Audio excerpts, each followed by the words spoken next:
ஓம் ஸ்ரீ குருபியோ நமக. ஓம் ஸ்ரீ மகா பெரியவா சரணம். மார்ச் 29ஆம் தேதி சனிக்கிழமை இன்றைய தினம் பங்குனி மாதத்துல வரக்கூடிய அமாவாசை. பசுமாட்டுக்கும் காகத்துக்கும் இப்ப நாம சொல்லக்கூடிய இந்த ஒரு பொருளை தானமா கொடுக்கறதால பல ஜென்ம பாவங்கள் விலகி நன்மைகள் மட்டுமே நடக்கும். அது என்ன பொருள்னு பார்க்கறதுக்கு முன்னாடி நம்மளோட வீடியோஸை இப்பதான் நீங்க ஃபர்ஸ்ட் டைம் பார்க்குறீங்கன்னா மறக்காம சப்ஸ்கிரைப் பண்ணிக்கோங்க. தொடர்ந்து இந்த மாதிரி அப்டேட் தெரிஞ்சுக்கிறதுக்கு பக்கத்தில் இருக்கிற நோட்டிஃபிகேஷன் பெல்லை கிளிக் பண்ணி ஆல் அப்படிங்கிற செலக்ட் பண்ணிக்கோங்க.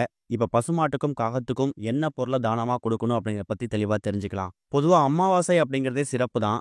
அந்த அமாவாசை ஒரு சில மாதங்கள்ல வர்றது கூடுதல் விசேஷம். தை அமாவாசை, ஆடி அமாவாசை, மாசி அமாவாசை, அதை தொடர்ந்து மங்கள மாதம்னு போற்றப்படக்கூடிய இந்த பங்குனி அமாவாசை இருக்குதுல்ல, இது ரொம்ப ரொம்ப சக்தி வாய்ந்த ஒரு நாள். முதல்ல பங்குனி அமாவாசை எத்தனை மணிக்கு ஆரம்பிக்குது, எத்தனை மணிக்கு முடியுது அப்படிங்கிறத நீங்க தெரிஞ்சுக்கணும். மார்ச் 28ஆம் தேதி வெள்ளிக்கிழமை இரவு 7 மணி 24 நிமிஷத்துக்கெல்லாமே அமாவாசை திதி பிறந்துருச்சு.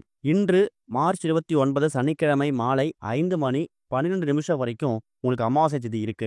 அதனால அமாவாசை சம்பந்தமான எந்த விரதங்களா இருக்கட்டும், பூஜை முறைகளா இருக்கட்டும், இது எல்லாத்தையுமே மாலை ஒரு 5:15 மணிக்குள்ள பண்றதுக்கு முயற்சி பண்ணுங்க.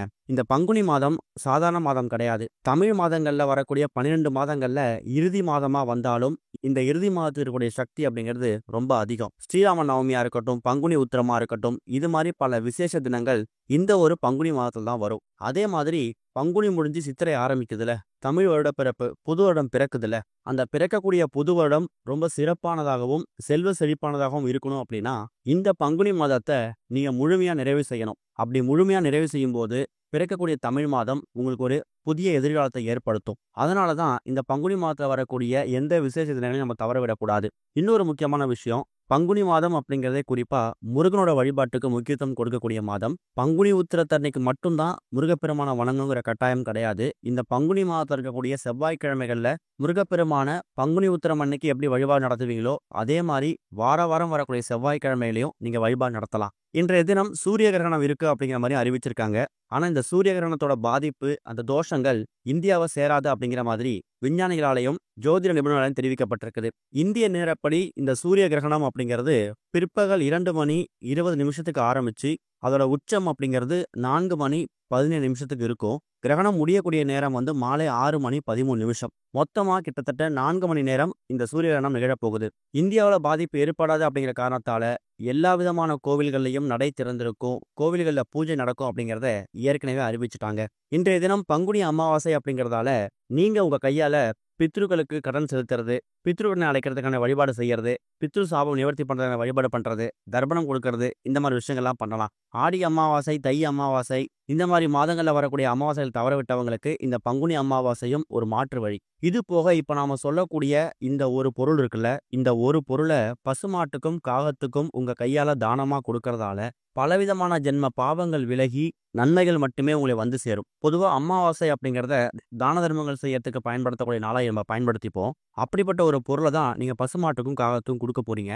இந்த பொருளை பசுமாட்டுக்கு கொடுக்குற மாதிரி இருந்தா ஒரு முறையாகவும், காகத்துக்கு கொடுக்குற மாதிரி இருந்தா ஒரு முறையாகவும் கொடுக்கலாம். முதல்ல பசுமாட்டுக்கு எப்படி கொடுக்கணும்னு பார்ப்போம். அந்த பொருள் வேற ஒன்றும் இல்லை, எள்ளு தான். அந்த பசுமாட்டுக்கு இந்த எள்ளை நீங்க தானமா கொடுக்குறீங்கன்னா எள்ளை முழுசா கொடுக்காம எள்ளு புண்ணாக்கா கொடுக்கணும். பசுமாட்டுக்கு எள்ளு புண்ணாக்க கொடுக்கலாமாங்கிற கேள்வி நிறைய பேருக்கு வரும். சொல்ல போனா கொழுத்தவனுக்கு கொள்ளு, இளைத்தவனுக்கு எள்ளுங்கிற பழமொழியே இருக்கு. அதாவது ரொம்ப உடல் எடை அதிகமா கூடி போயிடுச்சு அப்படின்னா அவங்க கொள்ளு சாப்பிட்டா உடல் எடை குறையுமா.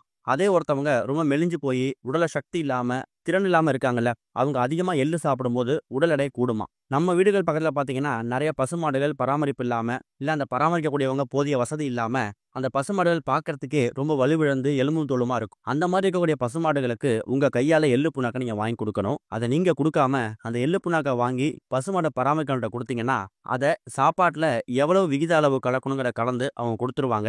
அது மூலயமா கிடைக்கக்கூடிய புண்ணிய பலன்கள் உங்களை சேரும். அதுவே இந்த எள்ளை நீங்க காகத்துக்கு கொடுக்க போறீங்க அப்படின்னா நிறைய பேர் தெரிஞ்சிருக்கும், இந்த திதி தர்ப்பணம் கொடுக்குற நாள்ல எள்ளு சாதம் காகத்துக்கு வைப்பாங்க. அப்படி வைச்சாலும் சரி, இல்லைன்னா அந்த எள்ளை கொஞ்சமா மிக்சியில போட்டு பொடி பண்ணி அதுல கொஞ்சம் வெல்லமோ நாட்டு சர்க்கரையோ சேர்த்து நெய் சேர்த்து அதை உருண்டையா பிடிச்சு அந்த எள்ளு உருண்டைகளை நீங்க காக்கைக்கு தானமா கொடுக்கணும். இது மூலயமா அவங்களோட பித்ரு சாபம் பித்ருக்குடன் நீங்கும். பசுமாட்டுக்கு அமாவாசை தினத்துல நீங்க இந்த மாதிரி தானங்கள் கொடுக்கறதால உங்களோட 7 ஜென்ம பாவங்களை விலகிறது மட்டும் இல்லாம யம பயம் நீங்கும். நிறைய பேருக்கு தேவையில்லாத தோஷங்களால தேவையில்லாத பயம் பதட்டம் ஏற்பட்டுட்டே இருக்கும். எதை தொட்டாலும் தோல்வின்னு இருக்கும். எங்க தனியா போனாலும் பயப்படுவாங்க. கிரகதோஷனால ஏற்படும் பாதிப்புகள் படிப்படியா குறையணுங்கிறவங்களுக்கு இந்த அமாவாசை தினத்துல பசுமாட்டுக்கு தானமா கொடுக்கலாம். இப்போ நாம சொல்லிக்கக்கூடிய இந்த 2 முறைகள்ல ஏதாவது ஒரு முறையை பயன்படுத்திக்கோங்க. இல்ல நாங்க பசுமாட்டுக்கும் தானமா கொடுக்குறோம், காகத்துக்கும் தானமா கொடுக்குறோம் அப்படின்னாலும் அது உங்க தனிப்பட்ட விருப்பம் தான். ஆனா குறைஞ்சது ஏதாவது ஒரு தானத்தையாவது மறக்காம செஞ்சிடுங்க. மாலை ஒரு 5 மணி 12 நிமிஷத்துக்குள்ள இந்த தானத்தை பண்றதுக்கு முயற்சி பண்ணுங்க. ஒருவேளை அதுக்குள்ள பண்ண முடியல, வெளில இருக்கோம், இல்ல வீட்டுக்கு இனிமேல் தான் போக போறோம் அப்படின்னா இரவு ஒரு 7-8 மணிக்குள்ளேயாவது பங்குனி அமாவாசை தினத்துல இந்த 2 தானத்தை பண்றது உங்க பரம்பரைக்கே பல நன்மைகளை கொண்டு வந்து சேர்க்கும் அப்படிங்கிறத நீங்க மறந்துடாதீங்க. முயற்சி பண்ணுங்க, நல்லதே நடக்கும். ஓம் ஸ்ரீ குருபியோ நமக. ஓம் ஸ்ரீ மகா பெரியவா சரணம்.